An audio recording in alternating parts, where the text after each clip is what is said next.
keluar, ini rongga perut keluar lewat sini. Nah, dulu pas kalau kita masih bayi, sinar proses, ngerti sinar proses? Iya. Sendi yang antara ini kan tulang pipi ya, ini tulang pipi, ini tulang pipi, ini tulang pipa, ini masih begini, belum ceket begini, jadi masih ada rongga. Ketika kepala bayi ini keluar, dia tuh begini, sampai ke bawah ya. Iya, makanya bisa lonjong, kalian bisa melewat-lewat karena ibu berjuang ngeden, bayi berjuang untuk keluar. Karena ini kalau kelamaan kasihan kepalanya ini. Makanya bayi itu jangan suka dilus-lus kepalanya ditekan-tekan. Kalaupun melewat ya paling ibunya sambil mandi itu sambil dikembalikan lagi. Jangan terlalu banyak ini tuh pengen nanti belakang. Iya. Nah sebenarnya posisi melahirkan yang baik itu iya, jadi bukan terlentang terus kakinya itu enggak, karena ketika ibu terlentang ini kakinya gini, ini malah posisinya dia akan sempit. Iya, akan sempit. Jadi malah ada posisi yang dia itu bisa membuat ini rongganya lebih lebar. Gitu. Itu cuma itu enggak lazim, belum jarang diterapkan di Indonesia. Gitu ya. Terus oke, nah udah. Oke. Tulang kompak anak-anak, kamu harus tahu tulang kompak itu adanya yang di sini. Tulang kompak itu di sini.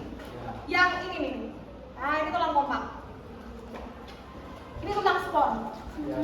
Tulang spon ini karena dia tempat pembentukan sel darah merah.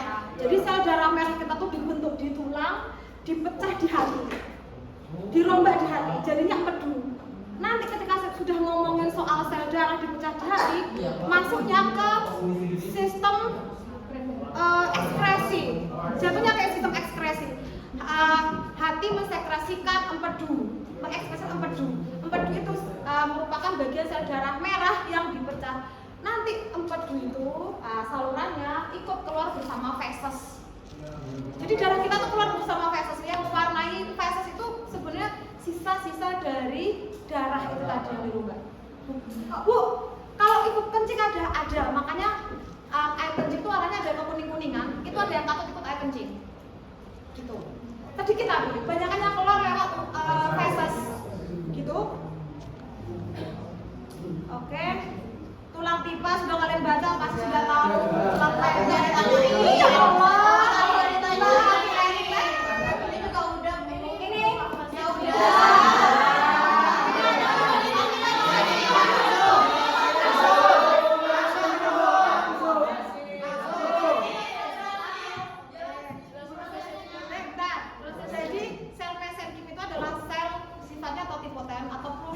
Yang dia tuh bisa berubah jadi sel apapun, mesenkim itu. Kemudian ketika dia mau bertakdir diri jadi sel tulang, dia akan berubah jadi osteoblas.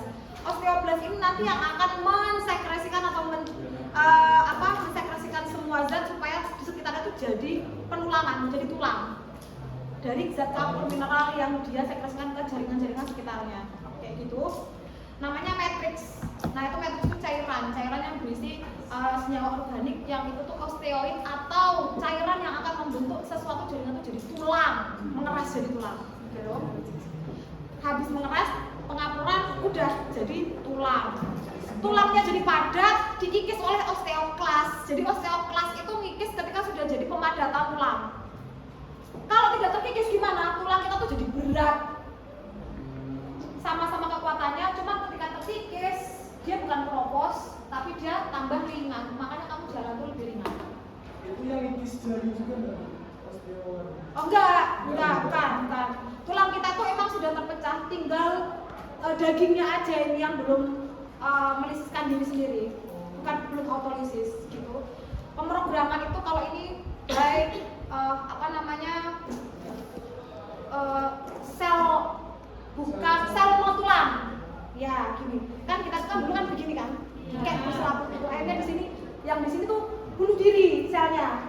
Bunuh dirinya dengan proporsi yang benar, tidak boleh kurang, nggak boleh lebih.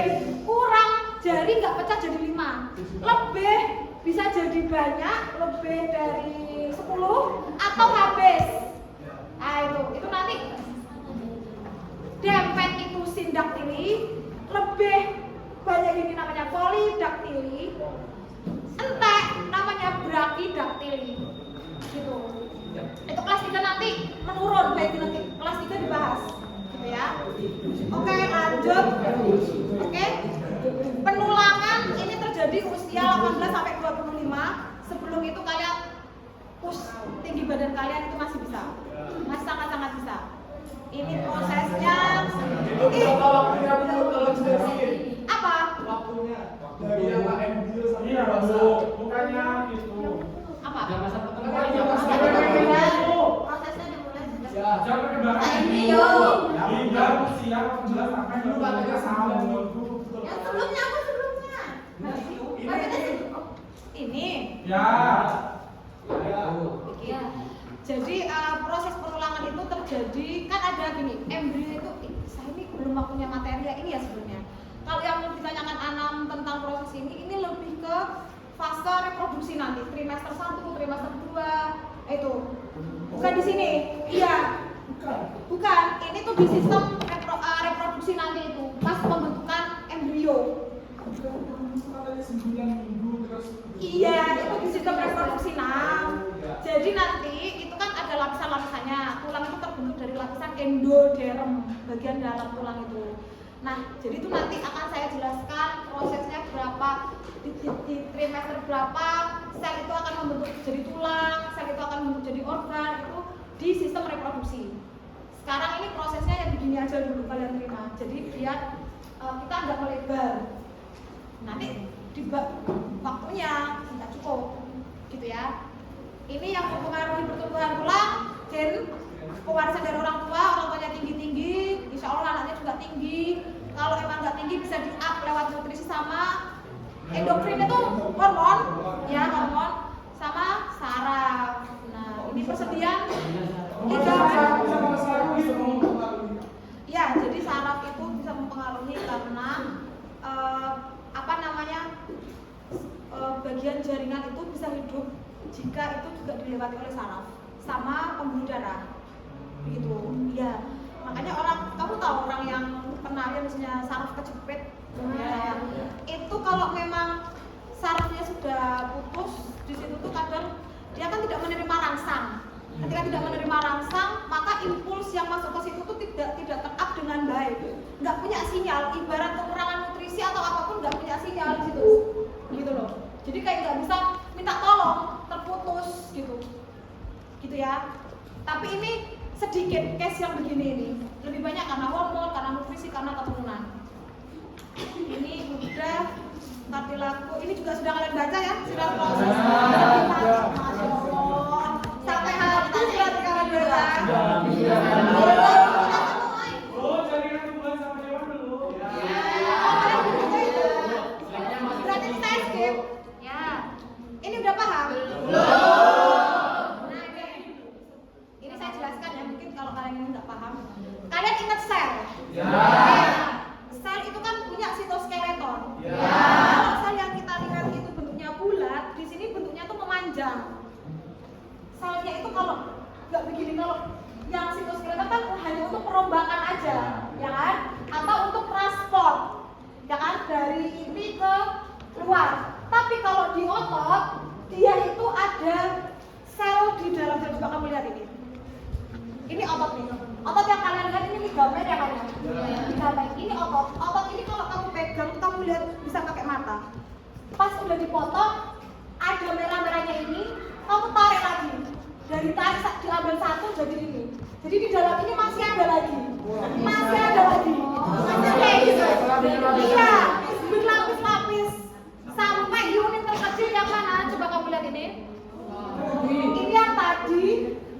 Ini satu selnya. Kemudian di dalamnya ini adalah sitoskeleton aslinya yang tersusun menggelendong begini. Ya, ini mitokondria. Bayang nggak ini mitokondria? Ini seratnya, aktin miosin. Protein untuk supaya apa? Ketika otot ini merenggang, dia bisa stretch sampai 3 kali ukurannya yang seharusnya. Gitu. Ya. Ini di sini ada zona H, bentuknya kayak H ini. Ada zona Z yang hijau. Kalau gambarnya begini, kalau di ini ya, ini retikulum endoplasma. Berarti ini organel, ini yang organel. Organel tanpa membran yang ini. Coba kamu lihat. Kalau diperbesar strukturnya begini. Ini yang zona H tadi. Kalau berkumpul ini akan lebih gelap karena proteinnya ini beda dengan yang ini. Ini filamennya yang tebal. Ini sebenarnya kalau ada model itu begini. Yang ini yang hitam, yang ungu itu, ini yang hijau jadi begini. Seret kayak ada apa ya? Kunci. Betul. Kayak merenggang, mengerut lagi kayak gitu terus, kayak mengunci gitu. Nah, bisa molor itunya apa? Coba kamu lihat di internet lah, itu bisa sebenarnya Bu Fadil juga bisa ngasih, cuman nggak sempat waktunya karena kalian harus mengerjakan ini. Ini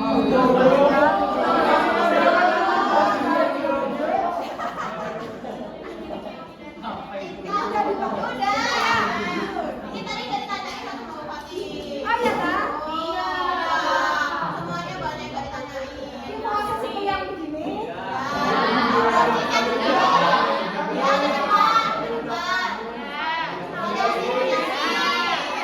Yang ini.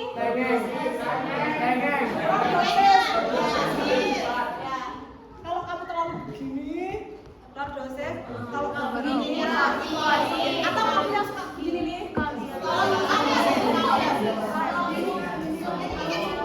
Biasanya lordosis itu buah hampir karena dia tuh kan bawa ini. Kalau begini kan kayak mau jatuh ya. Jadi dia tuh harus ngedeng gitu. Kalau di posisi ini maksudnya apa? Karena kebanyakan buku apa? Karena kebanyakan buku bisa atau karena jatuh juga bisa. Saya punya saudara masih kecil itu jatuh, nggak ngomong dia jatuh sama orang tuanya. Akhirnya ini tuh geser, tulangnya tumbuh ke atas karena dia masih anak-anak waktu itu. Akhirnya dia harusnya tinggi, ini ya perutnya ini yang tinggi kayak unta. Soalnya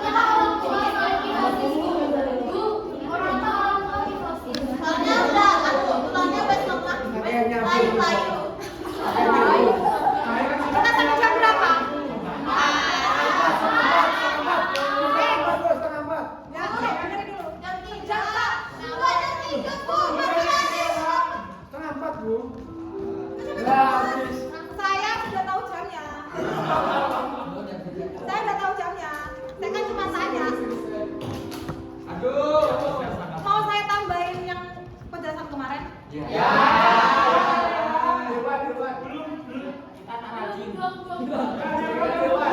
Bisa ya, sistem gerak ya ujiannya. Besok jangan lama-lama keluar. Nanti pas keluar malam sampai.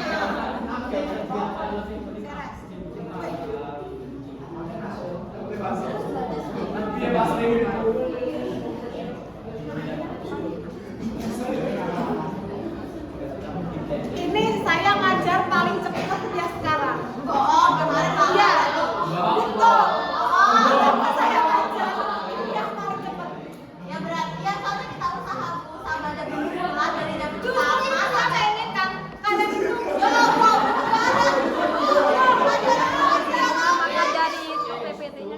kalian itu kapasitinya itu bukan bertanya tentang basic. Harusnya kalian tuh bertanya yang lebih advance ya anak-anak ya. Loh iya, barang yang sudah bisa kalian baca cuma sekedar PPT itu bukan apa-apa. Harusnya kalian tuh udah baca Campbell.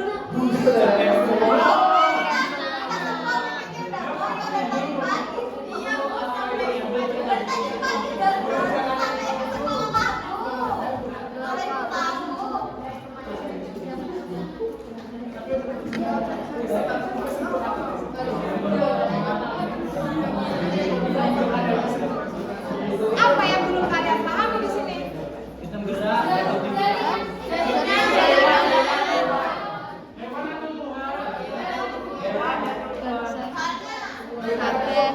Pokok tentang struktur program.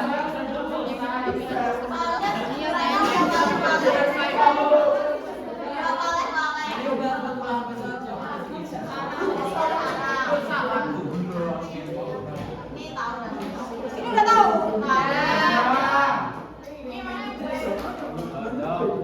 Struktur pada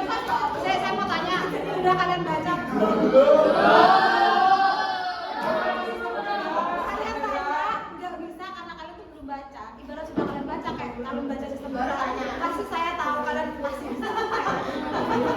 Loh, iya betul. Modal biologi itu cuma baca, memahami wes.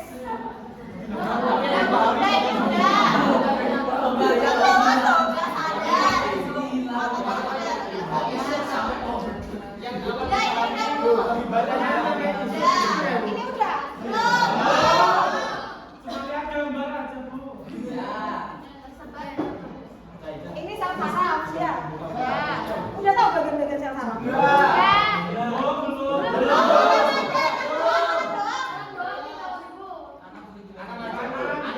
Kita kan 1 jam nih. Saya jelaskan 15 menit lagi. Setengah jam kalian gunakan untuk mengerjakan ini. Saya ini nyiapin semangat untuk ini saya. Kita juga Bu nyiapin. Ibarat saya nggak berniat nge-upgrade ilmunya biologinya kalian tuh saya ngapain ribut-ribut kayak gini tak printin. Saya nggak nyuruh kalian print loh. Ya kan saya yang print ini.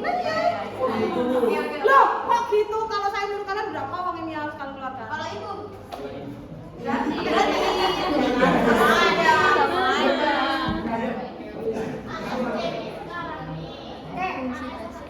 Iya kan?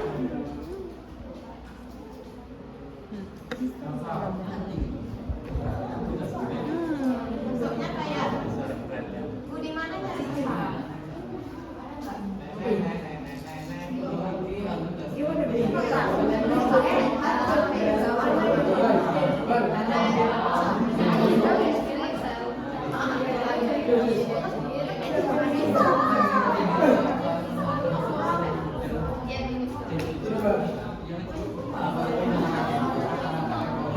Mana Chandra? Chandra gimana? Sistem gerak? Oke? Rangga? Paham? Tenang. Ada yang mungkin mau menanyakan soal yang tadi? Ya. Kalau gangguan-gangguan itu besok akan masuk lagi. Oh, kalau Bu Silvi biasanya dikasih. Siapa Bu? Kalau Bu Silvi biasanya dikasih. Apa, Bu? Gangguan kayak gitu tuh biasanya dikasih. Muka Ibu aja sih. Wah, karena yang dikasih Bu Silvi. Oke? Ya, dengerin. Wes. Sel itu kamu tahu basic bentuknya adalah Bunda. oke. Nah, ini yang dinamakan sel punca atau stem cell ya. Kemarin sifatnya stem cell itu apa? Pluripoten atau multipoten atau totipoten sama aja. Jadi dia itu bisa berubah jadi sel apapun. Karena dia belum terprogram, dia bisa ditakdirkan menjadi sel apapun apabila berdekatan dengan jaringan spesifik. Contoh, jantung bocor. Sel punca itu kan bisa ditemukan di umbilikus apa? Pusar. Tali pusarnya bayi diambil, ditempel di situ. Dia dengan kondisi sekitarnya, sel jantung dia akan berubah jadi sel jantung. Kayak benar-benar kayak kamu anak baik-baik bisa jadi apapun, kamu tak masukin deh sarangnya mesti LGBT, kamu bisa jadi LGBT, misal kayak gitu contoh. Atau kamu saya masukkan ke pesantren itu isinya mencetak ulama-ulama, yuk bisa aja kamu bisa jadi seperti itu. Nah, jadi dia bisa jadi apapun. Nah, di sini ya ini biasanya stem cell ini digunakan untuk terapi kanker, ya, menggantikan sel-sel kanker yang rusak. Nah, di sini sel yang masih stem cell ini bisa berubah menjadi sel saraf. Salah satunya adalah sel saraf. Di sini sel saraf adalah salah satu sel yang strukturnya paling rumit. Bentuknya seperti ini. Kalau cuma bulat, membelah jadi dua ini enak, Rek. Tapi kalau udah begini, maka sel saraf itu ketika kamu lahir, jumlah sel saraf itu sudah di ditakdirkan sekian jumlahnya. Berapa? Katakan kamu dibekali sama Gusti Allah, sel saraf kamu 2 miliar misalnya gitu ya. 2 miliar itu yang akan kamu gunakan sepanjang hidup. Tinggal kamu asah saja. Nanti semakin dewasa, semakin tua itu akan mati satu persatu. Menyusut. Makanya orang pikun itu karena jumlah selnya itu semakin menurun jumlahnya. Jadinya pikun. Pikun. Lupa, pikun gitu. Ya. Dan ini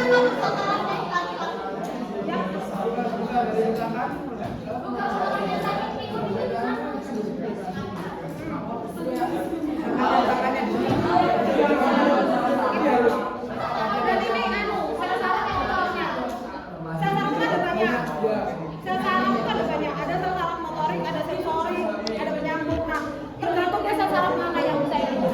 Bu, kita bisa hidup nggak dengan katakan nggak full otak kita? Ada yang masih bisa hidup ternyata. Ketika iya bisa dan masih normal itu. Yang penting tidak kena yang vital itu ada yang bisa hidup. Terus apakah memang benar-benar tidak bisa membelah? Ada yang ngomong dulu itu penelitian nggak bisa membelah. Ternyata pas di trigger masih bisa membelah itu sel saraf itu, tapi dengan case tertentu, dengan treatment tertentu itu masih bisa, tapi susah. Tapi tidak menutup kemungkinan. Saya entar dulu. Gimana cara belanja, Bang? Ini dulu. Ini kalau ini sini membran, dia akan menjulur seperti ini. Keluar dendrit. Ini juluran kira. Berarti masih bagian dari membran. Ini badan sel. Ingat badan itu dalam biologi namanya soma. Sel tubuh, sel somatik. Badan sel soma ini betul. Ini inti sel, nukleus. Juluran yang panjang, ini akson. Jadi ini kesini namanya akson. Oke, karena ini panjang, kayak kabel itu butuh dibungkus. Ben gak gampang rusak, ben gak gampang pedot, ben penghantar impuls listrik dari sini ke sini tidak hilang. Ya, kayak ibarat ini. Ini kabel ini kulitnya hilang. Kulitnya hilang. Buka gitu loh, Bang. Plastiknya buka. Buat cekel ini piye? Berarti ada listrik yang keluar. Maka ini perlu dibungkus sama kayak kabel. Sama aja. Tapi bedanya kabel pembungkusnya di sini itu tidak full.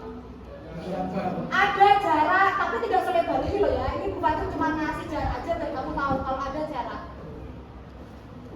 Ini ibarat ini bukan cuma atas bawah, ini kayak gini. Ibarat ini adalah juluran akson. Ini dibungkus begini. Nah, ini di dalamnya aksonnya dibungkus. Ada jarak, ini dibungkus lagi ke sini. Dikasih jarak. Ada jaraknya. Ini adaptasi supaya apa? Jangan tanya itu dulu. Bagiannya namanya apa dulu? Ini namanya selubung mielin.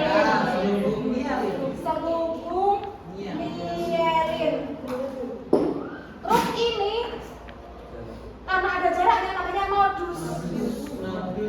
Karena yang namanya ranvir, namanya bukan nodus, ranvir. Oke, berarti di sini akson dibungkus oleh selubung mielin. Karena selubung mielin itu sel harus di-maintain, harus dirawat, maka ada sel yang nempel di situ, ngasih nutrisi, namanya sel secuan nempel di sini. Sel secuan. Berarti kita ada sel liar, ada sel. Terus kenapa ada jarak? Dia akan lompat. Listriknya tet. Orang lompat sama orang jalan cepat lompat apa jalan? Cepat lompat. Dengan lompat di celah-celah ini listrik dia tidak akan mengalir di sini tapi akan lompat sret. Yang mengalir apa? Jadi kecepatan listrik yang mengalir di sini sekian ribu detik. Ini gorong 1 detik ini wis nyampe wis begini. Oh, berarti ini hari itu kayak rintangan ya. Apa? Rintangan. Satu, dia membentuk selubung untuk mempercepat. Kedua, untuk tadi melindungi akson akson, kayak gitu. Fungsinya sehubung miring ini membungkus. Terus kemudian supaya listriknya tidak hilang, gitu, tidak terjadi ceceran impulsnya kan bentuknya listrik. Ya. Jadi kenapa kita melek sekarang, melihat itu sekarang, tahu kalau itu tuh proyektor? Karena ini kita lihat sini proses, kita membaca ini, itu kurang dari 1 detik. Kurang dari 1 detik. Ya benda, ibaratnya tiba-tiba saya kasih paku ini di sini, kamu duduk tuh, kamu baru merasakan sedetik berikutnya, piye? Kamu udah ngucek dulu ini di bokong, begitu. Jadi responnya harus cepat, sekian 0,000 sekian detik, harus cepat, gitu. Ya. Terus ini namanya ujung akson. Ujung akson atau akson terminal. Dari sini anak-anak, dari ujung sini akan nyambung lagi sama sel saraf berikutnya. Jadi saling menyambung kayak gitu.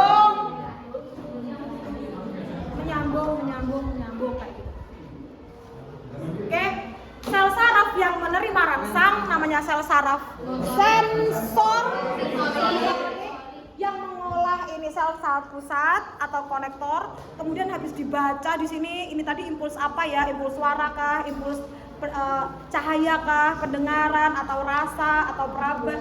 Di sini dibaca, kemudian diantarkan kemana?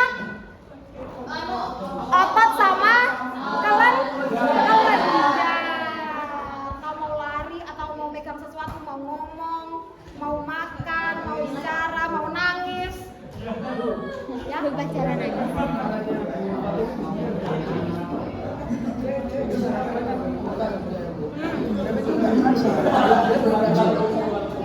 Berarti ya enggak, berarti saraf antara saraf nyerinya dia terlalu dalam, jadi kamu nggak detect,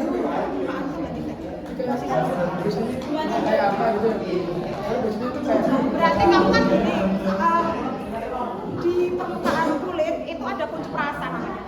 Jadi itu nanti saya jelaskan di sistem indera nanti koordinasi di semester 2. Ya, itu jadi gini, ada gini, kayak misal gini ya. Kalau baru dipegang di permukaan, itu ada ujung saraf yang ada di situ, itu dekat sama permukaan kulit. Kalau kamu benar-benar dipukul, dek gitu kan, sakit kan? Berarti saraf yang lebih dalam, saraf untuk menahan pukulan, itu baru kerasa agak ke dalam. Kalau itu sampai ngerasain sakit, berarti benturan kamu itu udah keras gitu loh. Jadi posisinya menentukan itu jenis rangsangannya apa. Mau dirasa sakit, dingin atau panas, ya kan? Sentuhan ringan itu ada. Misal gini, jangankan kena kulit, kena rambutnya aja udah kerasa, ya toh? Saya nggak ngomong bulu loh ya, rambut. Biasa kan rambut, bukan bulu. Oke? Kita nggak punya bulu. Rambut. Oke. Dengan saraf, apalagi yang mau kalian lihat itu? Ini sel punca atau ya sel embryo. Ini sel punca ini bisa jadi Apapun.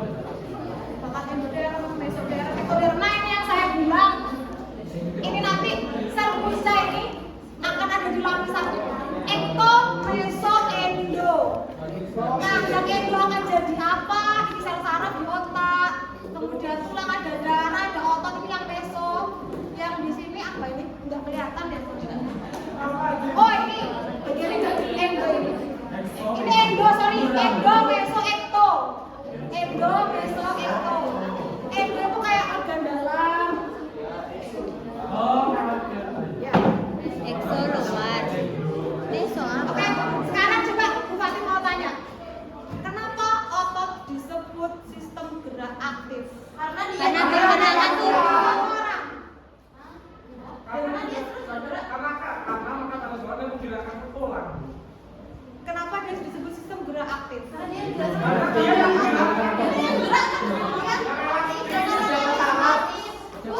Karena dia digerakkan sendiri, Bu. Karena dia saya mungkin lebih mendalam Ya Allah. Karena di otot itu terbentuk energi di situ, tulang enggak. ATP kita itu digunakan di otot. Ingat otot itu mitokondrianya banyak banget anak-anak. Jadi kondisi otot itu ada beberapa jenis. Ada yang sadar digerakkan, ada yang enggak sadar. Dan geraknya otonom tanpa diperintah oleh otak. Kalau detak jantung harus nunggu diperintah oleh otak, lupa dikit jantung kita berhenti loh. Otak. Ya, mati. Udah habis. Kan mau tanya apa? Apa lagi? Kalian tuh jawab kan tahu udah bisa kan?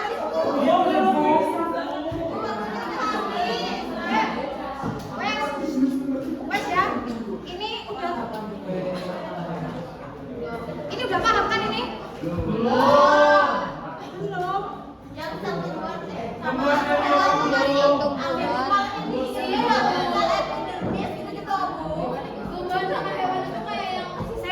Kemarin ada yang nanya ke saya, Bu, ini benar bagian-bagiannya.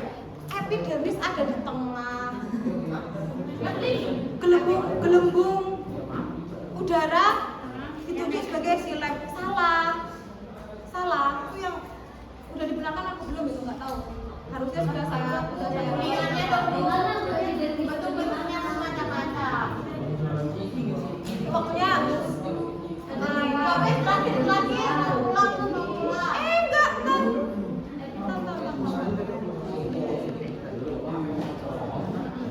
Oh ini daun udah tahu. aku nggak ada yang mana bu? Loh, Soalnya berisi.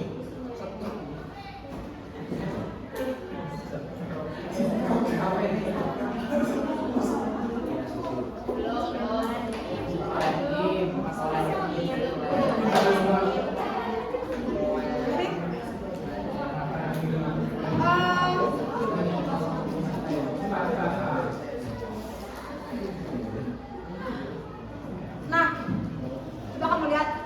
Yang namanya EP itu pasti yang di pinggir ini. Selnya kecil-kecil, rapat. Oke, karena dia nggak boleh ada kuman atau ya zat yang organisme kecil, mikroorganisme itu masuk ke sini. Jadi ini rapat. Terus habis itu di dalam ini ada yang mencar, ada yang enggak. Kalau mencar nggak punya kambium, yang tertata dia punya kambium. Ya, yang kalian lihat kemarin itu punya kambium. Berarti yang bagian ada warnanya menurut kalian itu pengangkut apa? Silem. Karena silem yang airnya berwarna melewati silem, airnya silem yang terwarnai.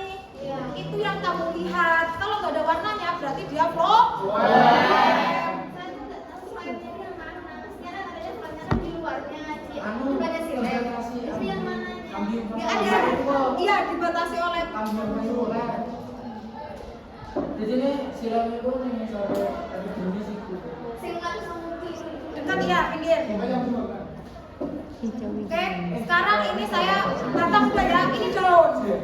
Daun itu ibarat ini daun dipotong begini, stret. Dilihat bagian ketebalannya sini. Jadi preparatnya itu dipotong, dibeginikan, dibalik ke atas, sisa potongannya. Nah, jadinya nanti ada stomata. Kalau kalian lihat dari depan kan ada kayak buluk ya kan ya. Dari samping tuh nanti dia kayak cuma sel penjaga ini katanya. Ini masuk, ini jaringan bunga karang karena ada rongga-rongganya. Ini untuk keluar masuk oksigen sama CO2. Gitu, keluar masuk CO2 masuk, oksigen keluar. Lewat ke sini, ini parenkim. Parenkim atau namanya palisade. Kalau ini kan panjang-panjang, jaringan tiang atau palisade. Ini kan nggak ketahuan. Gitu. Ini yang paling, sekarang saya mau tanya, bagian daun yang paling hijau yang mana? Yang atas apa yang bawah? Yang atas. Yang atas itu karena palisadenya di sini dikasih banyak kloroplas. Karena menghadap ke atas untuk menerima cahaya matahari sebanyak mungkin. Oke, ini yang bulat-bulat ini pembuluh vaskular, floem sama silem. Di sini vaskular bandel atau pembuluh vaskular. Ini floemnya, di sini yang tepi, yang ini silem, yang air. Anak-anak bisa kok kalian itu. Organ berikutnya, kalau tubuh sudah dewasa, dia akan mengeluarkan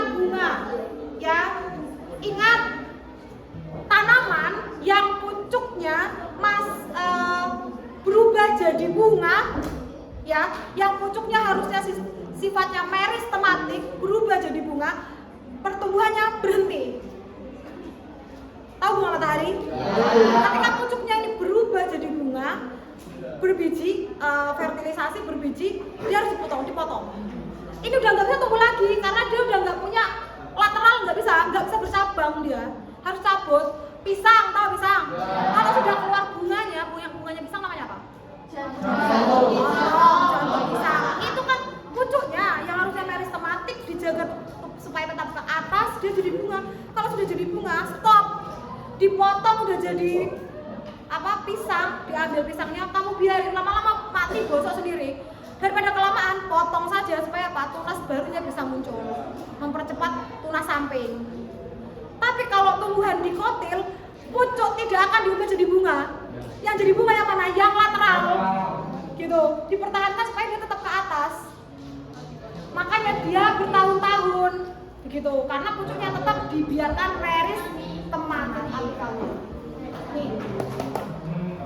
Oke. Habis berbunga, fertilisasi, terus berbuah. Buah itu nanti dalamnya ada biji. Ingat, sekarang saya mau tanya, banyak mana nutrisi biji sama buahnya kira-kira? Biji. Masa? Kenapa nggak buahnya? Mana yang paling banyak biji sama buah? Biji kan buah Jadi nutrisinya buah. paling banyak yang mana? Buah karena buahnya bisa dimakan, bijinya buah. Bijinya mungkin bisa ditanam lagi. Kalau makan anggur bijinya kamu buang. Enggak. Apa? Banyak mana? Nutrisi biji sama buah kan? Buah tenaga untuk tumbuh. Iya. Saja biji. Yang akan biji coba akan biji. Kalau jawab buah sih dimakan lagi kan bijinya. Yang buah. Saya kan enggak ada kandungan. Ya banyak biji. Kenapa kok banyak biji? Karena buah itu daging buahnya itu hanya gula, vitamin mineral. Karena dia itu karena yang buat bekal berkecambah itu bijinya. Tapi secara logika kan pasti boleh dimakan. Loh, Jadi kita ya karena memang kamu nggak makan bijinya. Kamu padi yang kamu makan apa? Buahnya. Bijinya. Kita ini makan biji loh anak-anak. kita itu Kacang hijau. Bijinya. Iya. Kenapa bijinya durian nggak kamu makan?